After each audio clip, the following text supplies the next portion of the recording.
Good morning students. Revision series के इस भाग में हम पढ़ेंगे हमारी हिंदी पाठ्य पुस्तक मकरंद का पाठ 15 यशोधरा की व्यथा। ये एक बहुत ही सुंदर कविता है जो मैथिली शरण गुप्त जी द्वारा लिखी गई है। मैथिली शरण गुप्त हिंदी साहित्य के राष्ट्र कवि माने जाते हैं, इन्हें राष्ट्र कवि कहा जाता है। हमने शौर्य गाथा पाठ जब पढ़ा था तो मैंने आपको बताया था कि हमारे देश के प्रथम राष्ट्र कवि, हिंदी साहित्य के प्रथम राष्ट्र कवि हैं भूषण, और उसके बाद तो रामधारी सिंह दिनकर को भी राष्ट्र कवि कहा जाता है। तो बहुत सारे राष्ट्रवादी कवि हुए हैं और मैथिली शरण गुप्त को भी राष्ट्र कवि माना जाता है। इनका जन्म चिरगांव झांसी में सन 1886 में हुआ था। अभी आप अंडरलाइन कर लेना अपनी टेक्स्ट बुक में जीवन परिचय में इस फर्स्ट लाइन को, क्योंकि इनका जन्म कब हुआ और कहाँ हुआ ये एग्जाम में अक्सर पूछा जाता है। इन्होंने बहुत सारी रचनाएं लिखी है, बहुत सारे खंड काव्य लिखे हैं, महाकाव्य लिखे हैं, और इन्होंने जो है ये जो हमारी पाठ्य पुस्तक में जो लेसन है ये यशोधरा महाकाव्य से लिया गया है। यशोधरा की व्यथा। यशोधरा कौन थी ये मैं आपको शॉर्ट में बता दूं। महात्मा गौतम बुद्ध की धर्म पत्नी है यशोधरा। गौतम बुद्ध उन्हें छोड़कर चले जाते हैं, अर्धरात्रि में सोता हुआ छोड़कर चले जाते हैं अपने पत्नी और पुत्र राहुल को। उनके जाने के बाद उनकी पत्नी कितनी विरह व्यथा से पीड़ित रही, कितनी दुखी रही, परेशान रही, और वो अपनी विरह व्यथा का वर्णन अपनी सखी से कर रही है। तो इस तरह की ये कविता हमारे पाठ्य पुस्तक में है। ये विरह वर्णन षड ऋतु वर्णन पर आधारित है, यानी ऋतुओं को आधार बना करके विरह वर्णन किया गया है। षड ऋतु ने 6 ऋतु हैं। इसमें ग्रीष्म ऋतु है, शरद ऋतु है, वसंत ऋतु है, वर्षा ऋतु है और सर्दी की ऋतु है। इन सभी ऋतुओं को आधार बनाकर यशोधरा का विरह व्यथा के बारे में बताया गया है। कविता सखी को संबोधित है। एग्जाम में पूछा जाता है कविता किसे संबोधित है, तो यशोधरा की व्यथा कविता सखी को संबोधित है। क्योंकि आप टेक्स्ट बुक खोल लीजिए और उसमें देखिए कविता की जो पहली लाइन है, सखी वसंत से कहाँ गए वे, तो सखी को संबोधित कविता है ये। इस कविता में सब ऋतुओं के बारे में बताया गया है।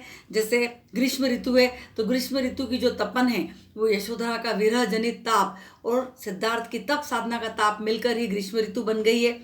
उसके बाद वर्षा ऋतु है तो वर्षा ऋतु सिद्धार्थ की करुणा की प्रतीक है, क्योंकि गौतम बुद्ध को करुणा का अवतार माना जाता है, तो वर्षा ऋतु सिद्धार्थ की करुणा की प्रतीक है। इसके बाद चंद्रमा की चांदनी वाली ऋतु आती है शरद ऋतु।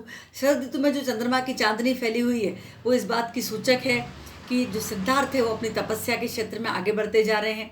इस तरह सारी ऋतुओं को जो है विरह व्यथा से जोड़ दिया गया है, और ऐसा बता रही है यशोधरा कि वो अकेली विरह व्यथा से व्यथित नहीं है, सारी प्रकृति उसकी इस विरह व्यथा में शामिल है।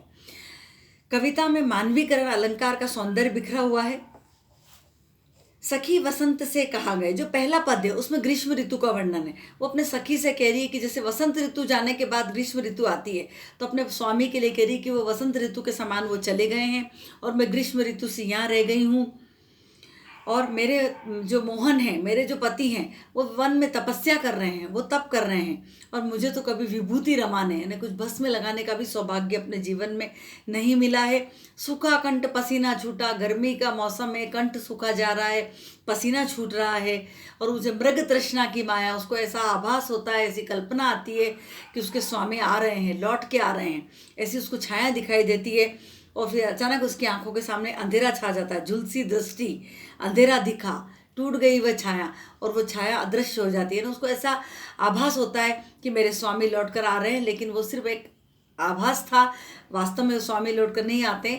उसे ऐसा लगता है कि जैसे मेरे स्वामी लौट के आ रहे हैं।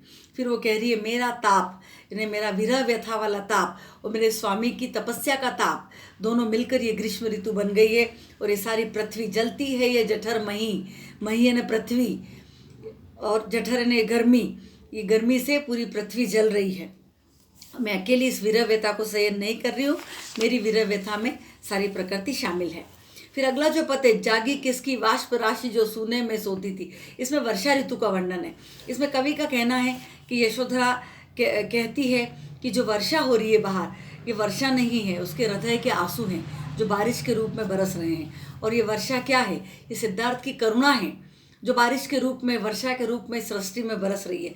गौतम बुद्ध को करुणा का अवतार माना जाता है, असीम करुणा उनके अंदर भरी हुई थी, तो उनकी करुणा है, उनके हृदय की दया और करुणा है जो बारिश के रूप में इस सृष्टि में बरस रही है।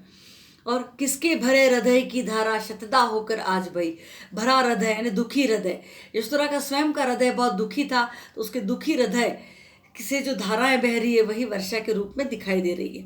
मैंने ही क्या सहा सभी ने, मेरी बाधा व्यथा सही।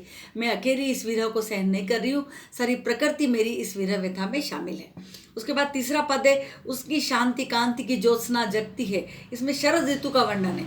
जगती है न पृथ्वी, सारी पृथ्वी पर शरद ऋतु में चंद्रमा की चांदनी फैल जाती है और कमल के फूल खिल जाते हैं।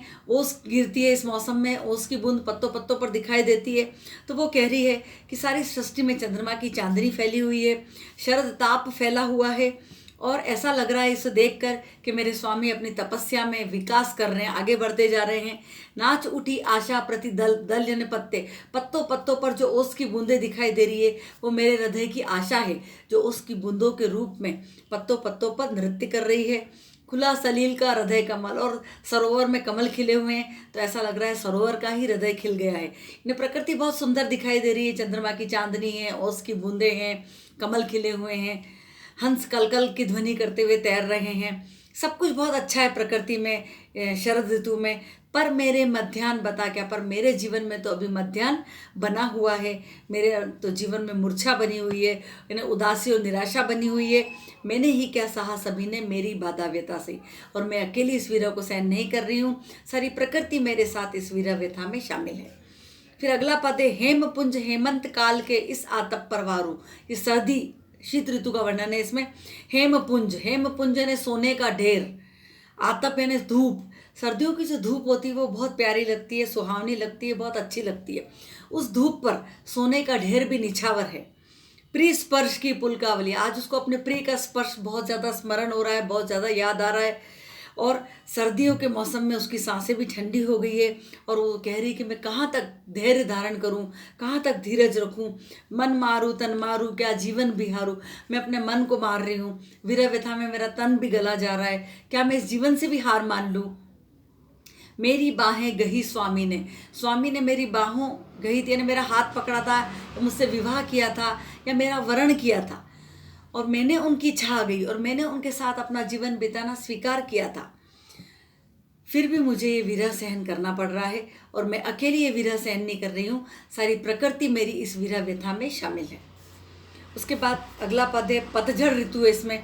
पेड़ों ने पत्ते तक उनका त्याग देख कर त्यागे।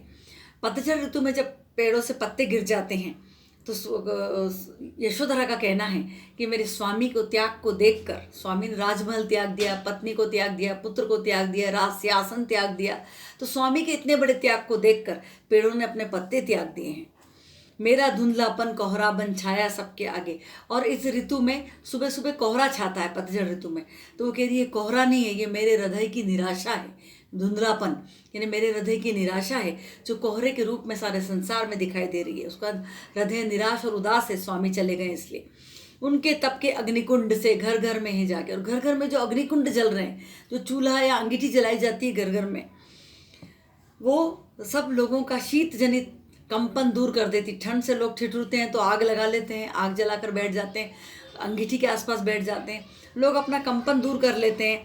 लेकिन पानी जमा परंतु न मेरे खट्टे दिन का दूध दही। पानी भी जम जम कर चट्टान बन जाता है, पर मेरे खट्टे दिन यानी दुख भरे दिन, कष्ट भरे दिन, वो दूर नहीं हो रहे हैं किसी भी तरह से।